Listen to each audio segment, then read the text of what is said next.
Hello friends, welcome to my channel. ரசம் வந்து செம்ம டேஸ்ட்டாக எப்படி வைக்கலான்னு பார்ப்போம். இப்போ தான் நம்ம வீடியோ ஃபஸ்ட் டைம் பார்க்கலாம், சப்ஸ்கிரைப் பண்ணுங்கள், பக்கத்தில் பெல் ஐக்கானை கிளிக் பண்ணுங்கள். அப்போ தான் நாங்கள் போகிற நோட்டிஃபிகேஷன் உடனுக்குடனே வரும். வீடியோவை ஸ்கிப் பண்ணாமல் பாருங்கள். ஜீரகம் தேவையான அளவு எடுத்துக்கோங்க. 1 டேபிள் ஸ்பூன் அளவு மிளகு சேர்த்துக்கோங்க. உங்களுக்கு காரம் எவ்வளோ தேவையோ அதுக்கேற்றாப்புல பச்சை மிளகா சேர்த்துக்கலாங்க. தக்காளி 2 சேர்த்துக்கோங்க. 10 வெள்ளைப்பூடு சேர்த்துக்கோங்க. தோல் எதுவும் நீக்காமல் அப்படியே சேர்த்துக்கோங்க. மஞ்சத்தூள் 1 சிட்டிகை சேர்த்துக்கோங்க. பெருங்காயத்தூள் 1 டேபிள் ஸ்பூன் சேர்த்துக்கோங்க.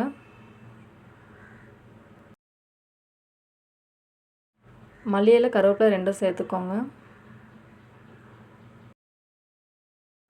ரசத்துக்கு வந்து மெயினாக மல்லி இலையும் கருவேப்பிலையும் கொஞ்சம் அதிகமாக சேர்த்துக்கோங்க. டேஸ்ட் வந்து சூப்பராக கிடைக்கும்.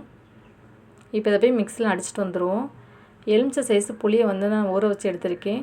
உங்களுக்கு புளிப்பு தன்மை இன்னும் கொஞ்சம் கூட வேணும்னா அதுக்கேற்றப்பல புளி ஊற வச்சு எடுத்துக்கோங்க. அதில் கருவேப்பிலை, கல் உப்பு சேர்த்துக்கோங்க. 2 தக்காளி சேர்த்துக்கோங்க. இதுலேயும் மல்லி இலை கொஞ்சம் சேர்த்துக்கோங்க. சேர்த்து நல்லா மைய பிசைச்சிடுங்க. எவ்வளோக்கு எவ்வளோ பிசைஞ்சு எடுக்கிறீங்களோ அப்போ தான் டேஸ்ட் வந்து சூப்பராக கிடைக்கும். நல்லா நொறுங்க பிசைஞ்சு எடுத்துக்கோங்க.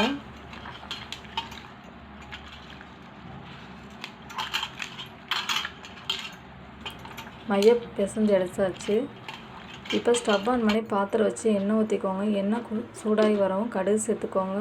கடுகு நல்லா பொரிஞ்சு வந்துடும். பொரிஞ்ச உடனே நம்ம வந்து ஜீரகம், மிளகு இதெல்லாம் அரைச்சி வச்சுருக்கோம் இல்லையா, அதை சேர்த்து நல்லா எண்ணெயில் சூட்டில் வதக்கிடுங்க. எவ்வளோக்கு எண்ணெயில் சூட்டில் வதக்கிருக்கணும் அப்போ டேஸ்ட் வந்து நல்லாயிருக்கும். நான் ஃபஸ்ட்டு புளி கரைக்கல உப்பு சேர்த்துருந்தேன்.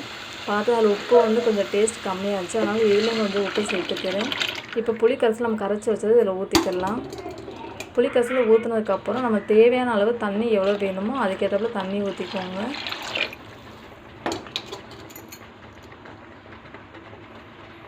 இப்போ பாருங்கள், ரசம் வந்து முறைக்க ஆரம்பிச்சிருச்சு. இந்த மாதிரி முறைச்சோம் ஸ்டவ்வை வந்து ஆஃப் பண்ணிடுவோம். இந்த மாதிரி ரசம் செஞ்சு பாருங்கள், டேஸ்ட் வந்து சூப்பராக அட்டகாசமாக இருக்கும். நீங்களும் ட்ரை பண்ணி பார்த்து டேஸ்ட் எப்படி இருந்துச்சுன்னு கமெண்ட் பண்ணுங்கள்.